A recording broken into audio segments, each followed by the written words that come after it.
that's an option. We sort of just got to see what the effects of that for matchups down back and in the middle. We've probably got some other concerns with some other players. Do they get up as well? So yeah, we'll have to just wait and see for the balance of the team. I'm not going to comment on other teams. The tribunal sits there, they make the decision. So he's got concussion, he's still trying to get through the test, but yeah. It's a tough one. I think the rules state if you leave the ground, you put yourself in a vulnerable position. So I think that's the big one that you have to be careful of for any of the players is when you leave the ground and you make head-high tackle. I think sometimes you can be watching the ball and be very unlucky, and I think that's what Jack probably was on the day. But you have to be very careful when you leave the ground. Well, hopefully he trains today, and yeah, we'll see what happens. Yeah, I suppose. When we had to bring Henderson from full forward to full back, it probably changed a fair bit of structure in front of the ball, but it was more about stopping the goals. Every time they went in, they scored, and they just didn't score. They scored a goal. Even through the third quarter, I think it was around the 8-minute mark, 9-minute mark, we had more shots at goal, and just their conversion rate was something that was, that's just good football from them. And yeah, then we just fell away. I think we just lost our run, and then we just couldn't maintain the intensity, and they were very, very good, and they deserved to win. 16 set shots for 16 goals.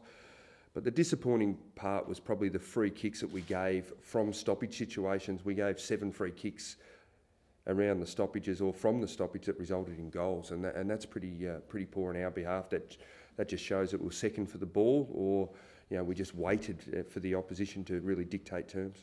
Yeah, I think it might be a defining moment for some individuals. I think what it's shown us is our depth at our football clubs. We thought we had fairly good depth at our football club. It's probably shown that we have depth there, but some of those players haven't been able to maintain it more than sort of 3 weeks at senior level, and then it sort of falls away. So I think this will be a great 4 weeks for them to really just get their teeth in, because there might be a couple other players that don't come up as well. So there'll be a few opportunities there, which at the end of the day, these players will look back and say, I had my chance for 4 weeks and grabbed it, or I missed that opportunity. That'll come under enormous scrutiny, I think, at Match Committee. I think he's been very spasmodic this year. His Collingwood performance was good. We were tempted to drop him v Hawthorn, but we used him as the sub. We found the sub at times has been very beneficial for some players in their career. Without going out of the team, it's a bit of a sting, and then they've responded. So that sort of had the effect. But last week I thought his performance was average. No, we had a fantastic meeting on Monday. It went probably half an hour, 40 minutes longer than normal, and there was really good discussion and really good debate on what we want to do as a football team. And it wasn't, passing blame. It was actually what are we going to do and how are we going to do it. And it was a really good meeting. It was one of our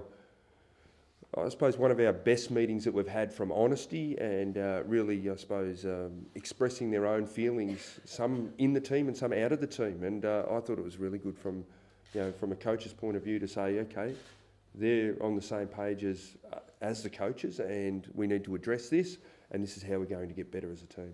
Whether Chris Judd's in or a first game is in, this is how we're going to play.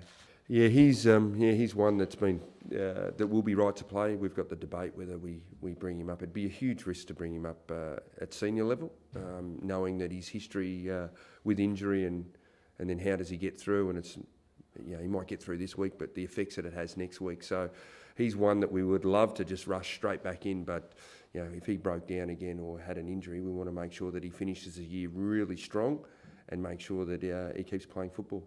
No, it was just really honest.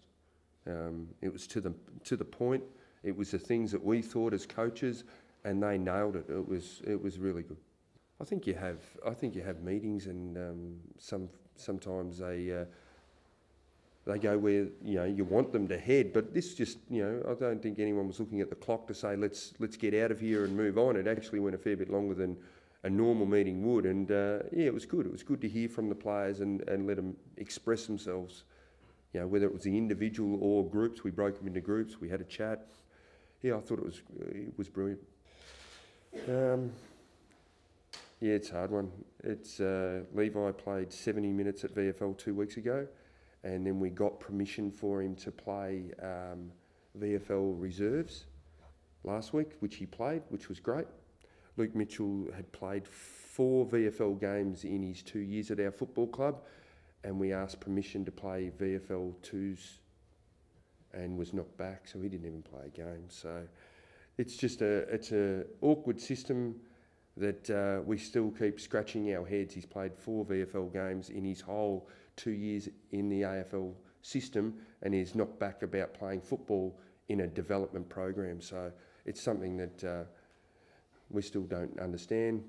Luke might have been close this week, but on the back of that, we can't even contemplate selecting him. And Levi, it's still maybe a week away, but depending what we have available, might be something that he gets thrown up. We've spoke a fair bit to him on how the system works, and we're still scratching our head. It's a development system that's supposed to bring the elite talent of the nation to come and play football and be involved in football, and at the end of the day, they don't play football. That just bewilders me. So, it's still scratching our head. How do you bring kids in to develop them? And the only way you develop them is to play, then we can assess them, then we can improve them, but they don't play. So how do you get better if you don't experience? So they give you a reason though as to why one's allowed to play and one's not? That doesn't make sense at all. One had played 4 games consecutive, but there are these only 4 games that he'd played VFL there, so they said, you've played a month of football. But in our first part of the year, we had 4 byes in 9 weeks. Yeah, anyway.